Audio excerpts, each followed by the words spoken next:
Welcome to Rewiring Health. This podcast is for those of you who have an eating disorder, chronic pain, or both. In this channel, we'll dive deep into inspirational stories of those who have healed from both, and also get into the mind-body connection and how we can heal the mind through the body, and also heal the body through the mind. Come and join me on this journey.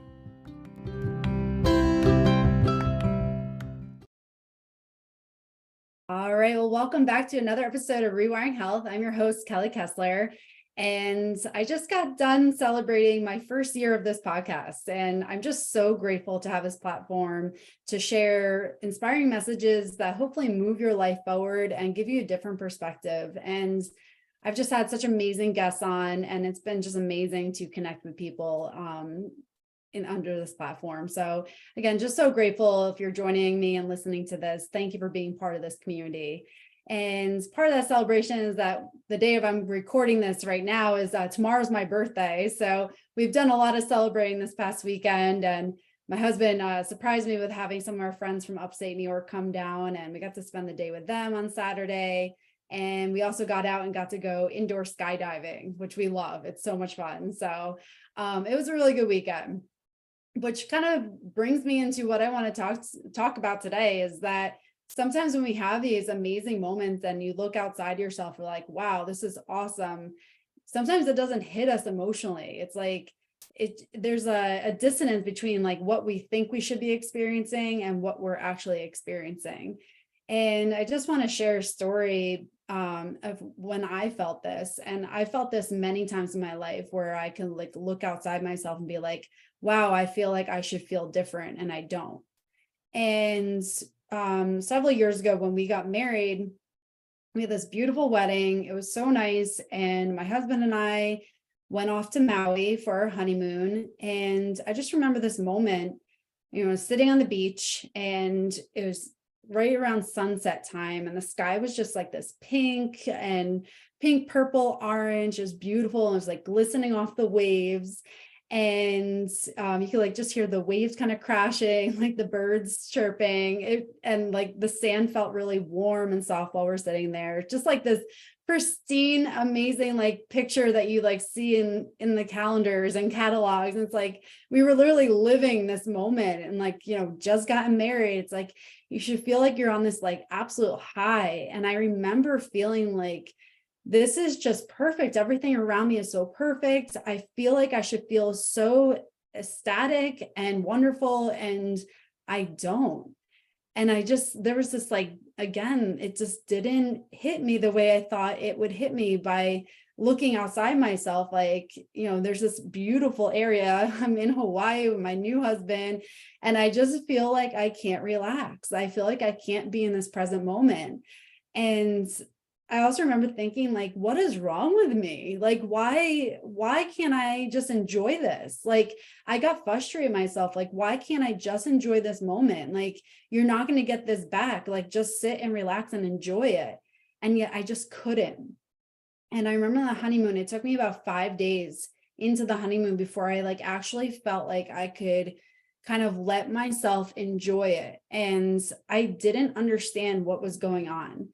And I had that again, another vacation or anytime that like I felt like I should be enjoying myself. There are many moments I'm like, I can't be present. I'm like worrying about things I shouldn't be worrying about. My mind is somewhere else. And again, every time I thought that or felt that, I thought there was something just innately wrong with me. Like, why can I not relax?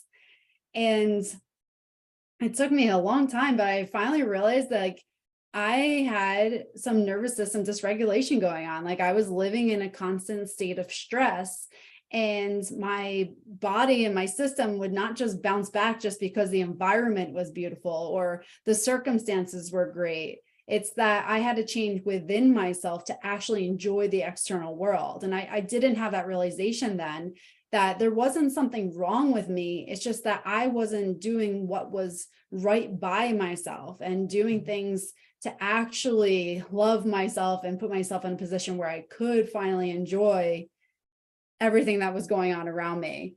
So that really brought me to the point where I realized what I was missing, and I started enjoying life for what it had to offer. And so I want to give you the 3 things that I do now and what I implement now so I can start feeling present in moments and not feel like life is going by and I'm not enjoying these moments when I really, really should. So the first thing I do, and I didn't do this before, is that, again, when I went from the wedding to the honeymoon, I just never had a moment by myself because you're always around people. It's like stuff going on all the time. And, I never took a moment to just like remove myself and process what was going on. So what I do now is I give myself permission, and that's a big part because I think sometimes we think we're not allowed to do what's right by ourselves, especially if you're a people pleaser like I am. Like I feel like I always have to make everyone happy and everyone, satisfy everyone before I satisfy myself. So that was a big thing for me, is like take a moment away. And this is what I do now. I take a quiet moment and I give myself permission. I don't feel guilt in that. And I just take a moment to kind of digest things and process everything that's been going on.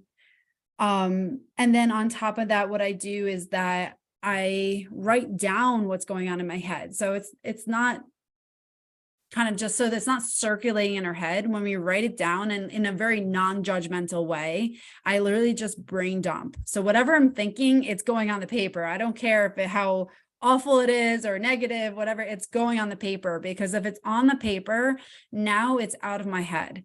And not to say it just, you're writing the paper, it disappears from your head. That's not really what happens, but you can process it better just by going through the motion of writing it and putting it on the paper.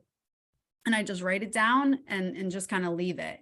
And again, I notice, and you may notice if you do it yourself, there's almost like a change in how it feels, not that it disappears, but it just feels a little bit more approachable and a little bit more tolerable and a little bit more not so overwhelming. So I just brain dump everything that's in my head. And then the third thing I do is I sit down and I think about how I want to feel in this moment. And I just am grateful for that desired emotion I want to feel, or that desired outcome. Even if it's not happening right now, like I just give gratitude towards that and thank that emotion for being present. Because again, when we can just be grateful and sit in what we even want, even if it's not true for ourselves and we're not actually feeling it at that moment, by expressing gratitude for it, then we can start rewiring our brain to actually start feeling that and attaching emotion to it where it becomes real. Like, so going back to the honeymoon, like what I wanted to feel was just like this ecstatic feeling of like, oh my gosh, I just got married. I'm in Maui. This is awesome. I'm just going to savor this moment and remember forever and just live totally in this moment. And like I said, my head was in so many places. I didn't feel that. So like giving gratitude to that, like what I would do is be like, thank you so much for allowing me to be present, for allowing me to feel so loved and so, to have this moment in my life where I can be in a place and just enjoy and savor every little aspect of this. And just giving gratitude towards that, even if it's not innately what I feel at that moment, allows the brain to kind of shift away from some of that stressful thoughts that we're experiencing, and allows some of that feeling to actually come into our brains. So it allows a shift to at least start to happen, even if it's not, immediate. It allows the brain to see something other than what's creating that dissonance in what we want to feel versus what we actually feel. So those are the 3 things that I do. And it's like everything. The more you practice this, the easier it gets and the more it becomes natural. So again, those 3 steps are: take a moment to yourself, by yourself, with permission and without guilt, just to kind of allow yourself to process what you're experiencing. Next, brain dump, right? Every single thing that's in your head, no matter how negative or awful it might be, dump it onto the paper. And then number 3 is express gratitude for what you desire. So if you desire to feel at peace, if you desire to be present, if you desire to be happy, joyful, whatever it is, just express gratitude for what you desire and start training your brain to move into a different space and allow it to kind of push out whatever has been taking over that space for so long. And those are the 3 things I have done consistently for a long time. And it has really allowed me to be able to be more present in my life. It has allowed me to separate what I have to do versus what I want to do. It has given me clarity in separating moments of, allowing to be present with my kids without feeling like I have to think about everything while I'm with my kids. Because again, we can physically be there, like I was on the beach in Maui. I was physically there, but my head was somewhere else. So if your head is somewhere else, you're not actually enjoying that moment. You're not actually there in the moment, just your physical body is. So that's why it's so important to take these moments, get our head where our body is, be in that present moment, and allow ourselves to experience what we're actually experiencing, because all we have really is the present. The past is gone. We can't change that. The future isn't here yet. So we have to allow ourselves to get into the present moment as much as we possibly can. And being a perfectionist, I struggled with this too, is that I would do this and then I would be going back into my old ways. And just know that is part of the process. This is something that took me a long time to realize, that like, just because I have a moment where I go back into my old self, or I don't like how I'm thinking or acting, it doesn't mean that you're failing. It just means that you still have work to do, and nothing will ever be perfect. Like even to this day, I do a lot of things that help me get into a better place, but there are still plenty of times I'm negative. There's plenty of times I react rather than respond. And it's just part of being human, but I recognize it now. And I continue to put the work in to become even more consistent with that, so it doesn't creep in as much as it sometimes it does. So again, if you're a perfectionist, you're a people pleaser, and you're listening to this, just know that one, you have to take a moment. You are worth it. That is called self-love. When you take moments for yourself, you show up for yourself, and you do what you need to do to move yourself in what you desire, not anyone else. And if you're a perfectionist, again, remember that nothing will ever be perfect. It will never be consistent 100%. And that's just par for the course. That's part of being just a human. So again, focus on the times that you do well, learn from the times that sometimes you maybe go back to what you are used to, and just continue to move yourself forward. That's really all you can do. So again, I hope this brings some clarity so that you can enjoy those moments, be present in the moments that you have, and really allow yourself to experience the joy that is around you, especially in those moments that really are, that you feel like you should feel joyful in them. So I hope that serves you well. And thank you so much for spending your precious time with me today.